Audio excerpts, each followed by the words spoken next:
Click TV news కి స్వాగతం. ముందుగా బులెటిన్ లో హెడ్లైన్స్.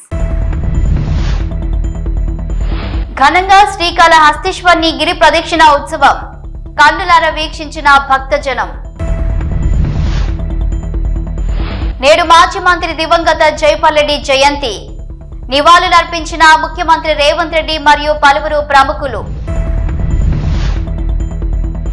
కూటమి ప్రభుత్వ పాలనలో ఎస్సీ ఎస్టీ దాడులు పెరిగిపోయాయి. వైసీపీ నాయకుడు పోతిన మహేష్ ఆరోపణ. బాలీవుడ్ నటుడు సైఫ్ అలీ ఖాన్ పై దాడి చేసిన దుండగుడు. 6 చోట్ల గాయాలు, ప్రాణాపాయం లేదన్న వైద్యులు. శ్రీకాళహస్తిలో గిరి ప్రదక్షిణ ఉత్సవం ముగించుకొని ఎదురు సేవ మండపానికి చేరుకున్నారు ఆ కైలాసనాథుడు. ఎదురు సేవ మండపం వద్ద దేవస్థానం భక్తులు అధిక సంఖ్యలో స్వామి అమ్మవార్లకు అపూర్వ స్వాగతం పలికారు. ఎదురు సేవ మండపంలో స్వామి అమ్మవార్లకు విశిష్ట దివ్య అలంకారాలు చేసి విశేష పూజలు నిర్వహించారు.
తెలంగాణ రాష్ట్ర సాధనలో కీలక పాత్ర పోషించిన స్వర్గీయ ఎస్ జైపాల్ రెడ్డి జయంతి సందర్భంగా ముఖ్యమంత్రి రేవంత్ రెడ్డి ఢిల్లీలోని అధికార నివాసంలో ఆ మహానేత చిత్రపటానికి పుష్పాంజలి ఘటించారు. తెలంగాణ పల్లె నుంచి ఢిల్లీ దాకా సాగిన జైపాల్ రెడ్డి రాజకీయ ప్రస్థానంలో నైతిక విలువలకు కట్టుబడ్డారని గుర్తు చేసుకున్నారు.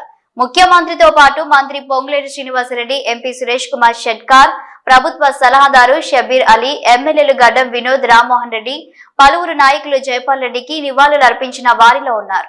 కూటమి ప్రభుత్వం అధికారంలోకి వచ్చిన తర్వాత ఎస్సీ ఎస్టీలపై దాడులు పెరిగిపోయాయని ఆరోపించారు వైసీపీ నాయకుడు పోతిన మహేష్. ఈ దాడులను నియంత్రించడంలో కూటమి ప్రభుత్వం పూర్తిగా విఫలం చెందిందన్నారు. తిరువూరు ఎమ్మెల్యే కోటికలపూడి శ్రీనివాసరావు స్థానికంగా ఉన్నటువంటి వార్డు మెంబర్ అయినటువంటి బూక్యా చంటిపై దాడి చేయడమే ఇందుకు నిదర్శనమన్నారు. పోలీసుల సమక్షంలోనే అతనిపై దాడి జరిగిందంటే అసలు లా అండ్ ఆర్డర్ ఉన్నట్లా లేనట్లా అని ప్రశ్నించారు పోతిన మహేష్. కూటమి ప్రభుత్వం అధికారంలోకి వచ్చాక ఎస్సీ ఎస్టీల మీద దాడులు పెరిగిపోయింది. ఈ దాడుల్ని నియంత్రించడంలో కూటమి ప్రభుత్వం పూర్తిగా వైఫల్యం చెందిందని చెప్పడానికి తిరువూరు ఎమ్మెల్యే కొటికలపూడి శ్రీనివాసరావు గారు మరి అక్కడ ఉండేటువంటి స్థానిక YSRCP party ward member Bukya Chanti గారి మీద దాడి చేయడమే ఎందుకు నిదర్శనం కూడా తెలియజేస్తున్నాం. అది కూడా ఆయన ఒక ప్రైవేట్ ప్రాపర్టీ పంచాయతీలో అనవసరంగా జోక్యం చేసుకొని ఎస్టీ మహిళను కూడా చూడకుండా, లంబాడా వర్గానికి చెందినటువంటి మహిళను కూడా చూడకుండా విచక్షణారహితంగా పోలీసుల సమక్షంలోనే దాడి చేశారంటే ఈ రాష్ట్రంలో అసలు లా అండ్ ఆర్డర్ అమలవుతుందా? ఈ విషయం మీద హోంశాఖ మంత్రి అనిత గారు ఎందుకు స్పందించరా? ఒక ఎస్టీ వర్గానికి చెందినటువంటి మహిళ మీద మీ ఎమ్మెల్యే దాడి చేస్తే హోంశాఖ మంత్రి అనిత గారు ఎందుకు స్పందించలేదో సమాధానం చెప్పాలి. ప్రతి విషయానికి బయటకు వచ్చి ఏకవచనంతో మాట్లాడేటువంటి హోంమంత్రి అనిత గారు మీకు లంబాడా వర్గానికి చెందిన ఎస్టీ మహిళ బూక్యా చంటి మీద దాడి జరిగితే మీరు ఎందుకు స్పందించరా? ఇంతవరకు ఆ దాడికి ప్రధాన కారణమైనటువంటి స్థానిక ఎమ్మెల్యే కొటికలపూడి శ్రీనివాసరావు గారి మీద ఎందుకు ఎఫ్ఐఆర్ నమోదు చేయదా? అదేవిధంగా ఈ దాడికి అన్ని రకాల కారణమైనటువంటి తెలుగుదేశం పార్టీ స్థానిక నాయకుడు బూక్యా రాంబాబు మీద ఎందుకు కేసు నమోదు చేయరా? దీనికి మీరు సమాధానం చెప్పాలి. మేము ఈ రోజున హెల్ప్ హాస్పిటల్లో మరి పార్టీ ఆదేశానుసారం మేము వెళ్ళి చంటి గారిని కలిశాం. వారు తీవ్రమైనటువంటి మనస్తాపానికి గురయ్యి ఎంతో ఆవేదన చెందుతా ఉన్నారు. నన్ను ఇంట్లోకి వచ్చి విచక్షణారహితంగా దాడి చేసి కొట్టడమే కాకుండా ఈ రోజున నేను ఆత్మహత్య చేసుకుంటే నన్ను రాజీ చేసుకోమని, నన్ను ఇబ్బందులకు గురి చేయడమే కాకుండా నా పిల్లల మీద కూడా కేసులు పెడతామని చెప్పి బెదిరిస్తున్నారని, వారి కుటుంబ సభ్యుల్లో కానిస్టేబుల్ ఉద్యోగం చేసుకుంటున్నటువంటి వారి సోదరుడిని కూడా అడ్డం పెట్టుకొని కూటమి ప్రభుత్వం బ్లాక్మెయిలింగ్కి పాల్పడుతుందని చెప్పి వారు ఎంతో ఆవేదన వ్యక్తం చేస్తూ ఉన్నారు. ఇది మంచి పద్ధతి కాదని కూడా కూటమి ప్రభుత్వాన్ని హెచ్చరిస్తా. ఈ ఘటన మీద స్థానిక ఎంపీ కేశినేని చిన్ని గారు కూడా మీరు స్పందించాలి. గతంలో తిరువూరు నియోజకవర్గంలో జరిగిన అనేక ఘటనల మీద మీరు అక్కడ మీటింగ్స్ ఏర్పాటు చేశారు. స్థానిక ఎమ్మెల్యే ప్రవర్తన మీద అధిష్టానం దృష్టికి కూడా తీసుకెళ్లి నియంత్రించేటువంటి ప్రయత్నం చేశారు. కాబట్టి మీరు ఖచ్చితంగా ఈ ఘటన విషయంలో మీరు జోక్యం చేసుకోవాలి. బూక్యా చంటి గారికి న్యాయం చేసి తీరాలని కూడా మేము స్థానిక ఎంపీ కేశినేని చిన్ని గారిని డిమాండ్ చేస్తున్నాం. అదేవిధంగా మా పార్టీ జిల్లా అధ్యక్షులు దేవినేని అవినాష్ గారు కూడా ఇప్పటికే వారిని పలు దఫాలుగా పరామర్శించారు. వారికి అన్ని రకాలుగా అండగా ఉంటా ఉన్నారు. అదేవిధంగా వారికి ఏ ఇబ్బంది వచ్చినా కూడా తక్షణమే స్పందిస్తామని కూడా తెలియజేశారు. తప్పనిసరిగా బూక్యా చంటి గారికి న్యాయం జరిగేంత వరకు కూడా పార్టీ అన్ని రకాలుగా అండగా నిలబడుతుందని కూడా ఈ సందర్భంగా వారికి తెలియజేయడం జరిగింది. ఇట్లాంటి ఘటనలు పునరావృతం కాకుండా ఉండాలి అంటే, ప్రజాప్రతినిధులు ఇష్టానుసారం ప్రవర్తించకుండా ఉండాలి అంటే, రాష్ట్రంలో లా అండ్ ఆర్డర్ అమలు జరుగుతుందని ప్రజలకు నమ్మకం కలగాలంటే, రాష్ట్రంలో రెడ్ బుక్ రాజ్యాంగం కాకుండా అంబేద్కర్ గారు రచించిన రాజ్యాంగం అమలు అవుతుందని ప్రజలకు నమ్మకం కలగాలంటే మీరు తక్షణమే స్థానిక ఎమ్మెల్యే గారి మీద కేసు నమోదు చేయాలి, చట్టపరంగా ఆయన శిక్షించాలని కూడా మేమైతే వైఎస్ఆర్సీపీ పార్టీ తరఫున డిమాండ్ చేస్తాం. బాలీవుడ్ నటుడు సైఫ్ అలీ ఖాన్ ఈ రోజు తెల్లవారుజామున ముంబైలోని తన బాంద్రా వెస్ట్ నివాసంలో ఓ దుండగుడు దోపిడీకి ప్రయత్నించగా అతనిని అడ్డుకున్న సైఫ్ అలీ ఖాన్ గాయపడ్డారు. 6 చోట్ల కత్తిపోట్లకు గురైన ఆయనను చికిత్స కొరకు లీలావతి ఆసుపత్రికి తరలించారు. ముంబై పోలీసులు తెలిపిన వివరాల ప్రకారం తెల్లవారుజామున 2:30 నిమిషాలకు సైఫ్ నివాసంలోకి గుర్తు తెలియని వ్యక్తి ప్రవేశించాడని, కత్తితో జరిగిన ఘర్షణలో సైఫ్ గాయపడ్డారని సమాచారం. ప్రస్తుతం సైఫ్ అలీఖాన్ ఆరోగ్యం నిలకడగా ఉందని వైద్యులు ధృవీకరించారు. ఐఎన్ఎస్ సూరత్, ఐఎన్ఎస్ నీలగిరి, ఐఎన్ఎస్ వాగ్షీర్ యుద్ధ నౌకలను ప్రారంభించి జాతికి అంకితం చేశారు ప్రధానమంత్రి నరేంద్ర మోదీ.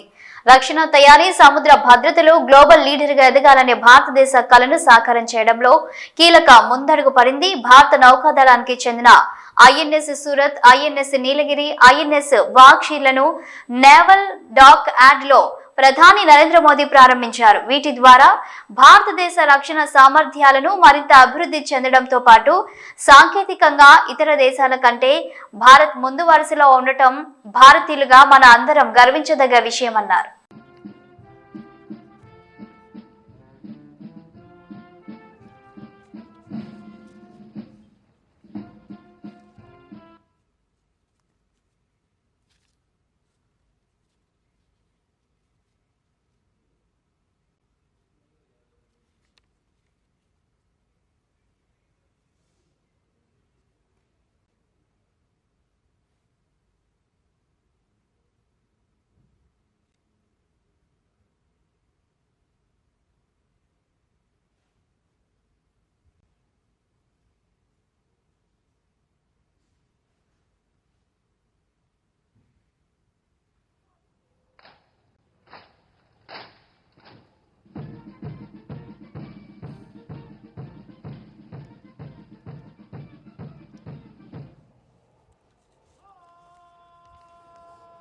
ఆదిలాబాద్ జిల్లా నార్నూర్లో సంక్రాంతికి జరుపుకునే తమ ఆరాధ్య దైవం కామదేవుని జాతరను ఘనంగా జరుపుకున్నారు తొడంసం వంశస్థులు.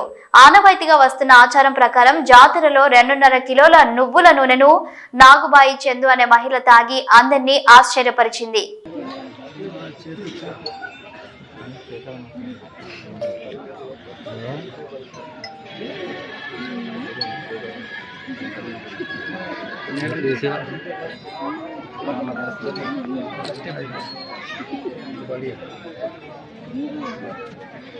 గత 51 రోజులుగా నిరవధిక నిరాహార దీక్షలో ఉన్న రైతు నేత జగ్జిత్ సింగ్ డల్లేవాల్ కు సంఘీభావంగా తమ డిమాండ్లను నెరవేర్చడంలో కేంద్రం అనుసరిస్తున్న ఉదాసీన వైఖరికి నిరసనగా 111 మంది రైతుల ఆమరణ నిరాహార దీక్షను ప్రారంభించారు. పంజాబ్, హర్యానా సరిహద్దు కనౌరి వద్ద 70 ఏళ్ల డల్లేవాల్ చేస్తున్న దీక్షతో ఆయన ప్రాణాలకు ముప్పు ఏర్పడిందని కిసాన్ మోర్చా నేతలు చెబుతున్నారు.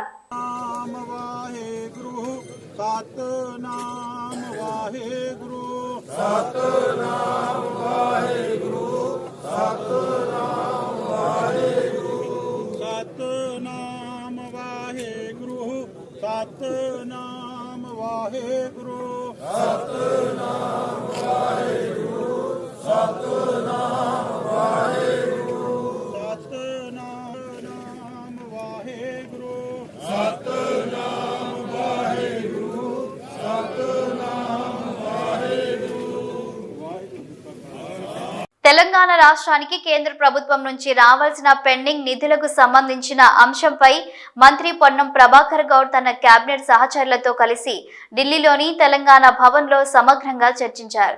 ఈ సందర్భంగా రాష్ట్ర డిమాండ్లకి సంబంధించిన పురోగతిని ఈ సమావేశంలో చర్చించడం జరిగింది. హన్మకొండ జిల్లా కమలాపూర్ మండల కేంద్రంలోని లక్ష్మీ గణపతి ఫంక్షన్ హాల్లో అక్రమంగా నిల్వ ఉంచిన పీడీఎస్ బియ్యాన్ని టాస్క్ ఫోర్స్ సిఐ రంజిత్ నేతృత్వంలో దాడులు నిర్వహించి పట్టుకున్నారు.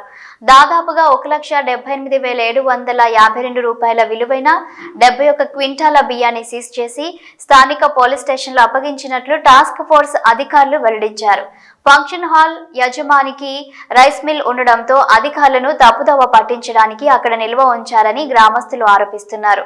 ఇప్పటికైనా నిరుపేద ప్రజలకు చెందాల్సిన పీడీఎస్ బియ్యాన్ని రీసైక్లింగ్ చేసి అమ్మే అక్రమార్కులపై కఠిన చర్యలు చేపట్టాలని అధికారులను కోరుతున్నారు.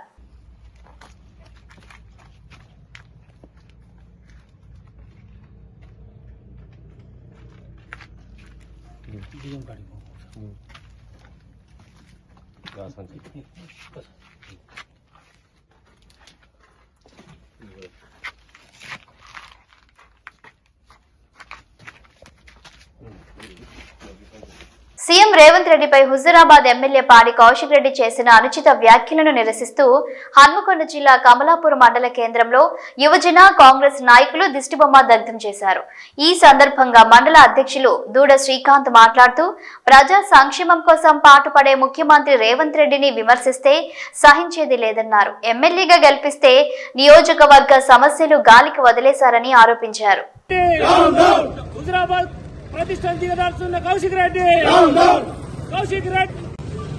ఈరోజు పాడి కౌశిక్ రెడ్డి రేవంత్ రెడ్డి మీద చేసిన అనుచిత వ్యాఖ్యలు ఖండిస్తూ ఈరోజు కుక్క బొమ్మకు పాడి కౌశిక్ రెడ్డి తలకేను పెట్టి దహనం చేయడం జరిగింది. బిడ్డ ఖబర్దార్ కౌశిక్ రెడ్డి, రేవంత్ రెడ్డి మీద మాట్లాడే ముందు జాగ్రత్త ఒళ్ళు దగ్గర పెట్టుకుని మాట్లాడు. నువ్వు హుజరాబాద్ లో తిరగకుండా చేస్తాం మా యూత్ కాంగ్రెస్. ఆల్రెడీ నువ్వు ఇప్పటికే హుజరాబాద్ ఇచ్చిపెట్టి హైదరాబాద్ లో చుట్టుపక్కల డ్రైవర్ చేసుకుంటూ తిరుగుతున్నావు. ఇప్పుడు హుజరాబాద్ కూడా రాకుండా చేస్తాం బిడ్డ, ఖబర్దార్. యూత్ కాంగ్రెస్ జిందాబాద్, యూత్ కాంగ్రెస్ జిందాబాద్. జనగామ జిల్లా కేంద్రంలోని బాణాపురం కాలనీలో అండర్ బ్రిడ్జి వెంటనే ఏర్పాటు చేయాలని సిపిఎం పార్టీ జిల్లా కార్యదర్శి కనకారెడ్డి డిమాండ్ చేశారు. ఈ సందర్భంగా బాణాపురం కాలనీ వాసులతో కలిసి కలెక్టర్ కార్యాలయం ముందు ధర్నా నిర్వహించిన అనంతరం మీడియాతో మాట్లాడారు. నూతనంగా చేపట్టిన బైపాస్ హైవే రోడ్డు నిర్మాణ పనుల్లో భాగంగా బాణాపురం ఎసిరెడ్డి నగర్ కాలనీల వద్ద అండర్ బ్రిడ్జి నిర్మాణం చేపట్టకపోతే ప్రజలు తీవ్రమైన ఇబ్బందులు పడే అవకాశం ఉందన్నారు. కావున నేషనల్ హైవే అథారిటీ అధికారులు స్పందించి వెంటనే అండర్ బ్రిడ్జ్ ఏర్పాటు చేసే విధంగా చర్యలు తీసుకోవాలని విజ్ఞప్తి చేశారు.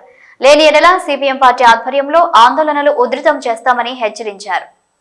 సిపిఎం జనగామ జిల్లా కమిటీ ఆధ్వర్యంలో ఈరోజు జిల్లా కలెక్టర్ కార్యాలయం ముందు నిరసన కార్యక్రమం తెలియజేయడం జరుగుతుంది. జనగామ రైల్వే బ్రిడ్జి నుండి కోసన్నపేట వరకు హైవే బైపాస్ రోడ్ ఏదైతుందో ఆ నిర్మాణం ముందు చూపు లేకపోవడంతో ప్రజలు తీవ్రమైనటువంటి ఇబ్బందులు పడే ప్రమాదం ఉంది. దీనికి సంబంధించి బాణాపురం కాలనీ కానీ, ఇందిరమ్మ పేస్ట్ కాలనీ కానీ, అదే సందర్భంగా Esireddy Nagar double bedroom colony, 3వ విడత ఇందిరమ్మ కాలనీ, ఎల్లంల, పెంబర్తి, సిద్దంకి, పెదరామచెర్ల, చౌదరిపల్లి, పోసన్నపేట, శ్రీనివాసపురం ఇట్లా దాదాపు అన్ని గ్రామాలను కలుపుతూ ఉన్నటువంటి బీటీ రోడ్డు ఉన్నది. ఈ బీటీ రోడ్డు అనుసంధానంగా మరి పసరమర్ల స్టేజ్ నుండి మరి పెంబర్తి వరకు ఉన్నటువంటి ఎన్హెచ్ హైవే వరకు బైపాస్ రోడ్ నిర్మాణం జరుగుతుంది. అభివృద్ధి అంటే మరి ప్రజలకు సౌకర్యంగా ఉండే విధంగా ఉండాలి తప్ప అభివృద్ధి అంటే 10 గ్రామాల యొక్క ప్రజల జీవన విధానాన్ని నాశనం చేస్తూ రోడ్డు నిర్మాణం చేయడం సిగ్గుచేటు. అందులో జనగామ జిల్లా ఇంజనీరింగ్ అధికారులు ఎవరైతున్నారో వాళ్ళు చాలా దుర్మార్గంగా జనగామ జిల్లాను, జనగామ ప్రజల్ని అంధకారం చేసే విధంగా వివరిస్తున్నారు. ఆ సిగ్గుమాలిన చర్యను అందరూ తీవ్రంగా ఖండించాల్సినటువంటి అవసరం ఉంది. సోదరులారా, అక్కడ బైపాస్ రోడ్డు నిర్మాణం జరుగుతున్నటువంటి సందర్భంలో మరి అక్కడ సర్వీస్ రోడ్ ద్వారా ప్రజలు వెళ్ళాలి, లేకుంటే ఇటువైపు నుంచి కానీ అటువైపు నుంచి కానీ వెళ్ళొచ్చు అనేటువంటి గుంటు శాఖలు చెప్తున్నారు. చక్కగా ఉన్నటువంటి రోడ్డును తీసేసి ప్రజలను చుట్టూ తిరిగిపోమనే దుర్మార్గమైన చర్య. మరి ఇందిరమ్మ కాలనీ తర్వాత ఏసిరెడ్డి నగర్ కాలనీ కావచ్చు, ఇందిరమ్మ నగర్ సంబంధించినటువంటి కాలనీ వాసులంతా కూడా సుమారు 1800 కుటుంబాలు ఉంటాయి. వాళ్ళందరూ కూడా రోజు అందరికీ అవకాశాలు ఉంటాయి, అందరికీ రవాణా కమ్యూనికేషన్ ఉండదు. చాలా మంది పిల్లలు, వృద్ధులు, మహిళలు, అన్ని వర్గాల ప్రజలు జనగామ నుంచి అక్కడ కాలనీ వరకు కూడా నడిచేస్తారు. మరి నడిచేటువంటి ప్రజలకు ఈరోజు రక్షణ లేకుండా చేయడము అభివృద్ధి అనేది మేము ఈరోజు ప్రభుత్వాన్ని కానీ అధికారులు కానీ ప్రశ్నించదలుచుకున్నాం. ఇది చాలా దుర్మార్గమైన చర్య, ఏమైనా చర్య. అందుకోసమే సిపిఎంగా ఇప్పటికే గ్రామాల్లోని అన్ని పార్టీలను, అన్ని గ్రామాల్లో ప్రజల్ని కూడా కలవడం జరిగింది. అందుకోసమే ఇప్పటికైనా జిల్లా ఇంజనీరింగ్ విభాగం సంబంధించినటువంటి విభాగం ఏదైతుందో అది వెంటనే స్పందించాలి. దానిలో మార్పు తీసుకురావడం కోసం మార్పు చేసి అక్కడ అండర్ పాస్ బ్రిడ్జి నిర్మించి ప్రజలు నడిచిపోయే విధంగా, వాహనాలు సక్రమంగా వెళ్లే విధంగా ప్రయత్నం చేయాలి. లేకపోతే అది నిర్మాణం అండర్ పాస్ బ్రిడ్జి నిర్మాణం జరగకపోతే మహిళలు, వృద్ధులు, వాహనదారులకు నడిచే వెళ్ళేటువంటి వాళ్లకు మరి అక్కడ రక్షణ లేకుండా పోతుంది, ప్రమాదాలు జరిగేటువంటి ప్రమాదం ఉంటుంది. కాబట్టి ఇవన్నీ కూడా దృష్టిలో పెట్టుకొని తప్పకుండా అండర్ పాస్ బ్రిడ్జిని నిర్మాణం చేయాల్సినటువంటి అవసరం, బాధ్యత ఉంది. ఈరోజు కలెక్టర్ కార్యాలయం ముందు ధర్నా నిర్వహిస్తూ ఉన్నాం. మరి సోదరులారా, ఈరోజు జనగామ జిల్లాను, యాదాద్రి జిల్లాను కలుపుతూ ఉన్నటువంటి రోడ్డు ఇక్కడికి వెళ్ళి అక్కడికి 15 గ్రామాల ప్రజలు మరి నిత్యము వారి జీవనోపాధి కోసం నిత్యావసర సరుకుల కోసం జనగామ పట్టణానికి వస్తూ వెళ్తూ ఉంటారు.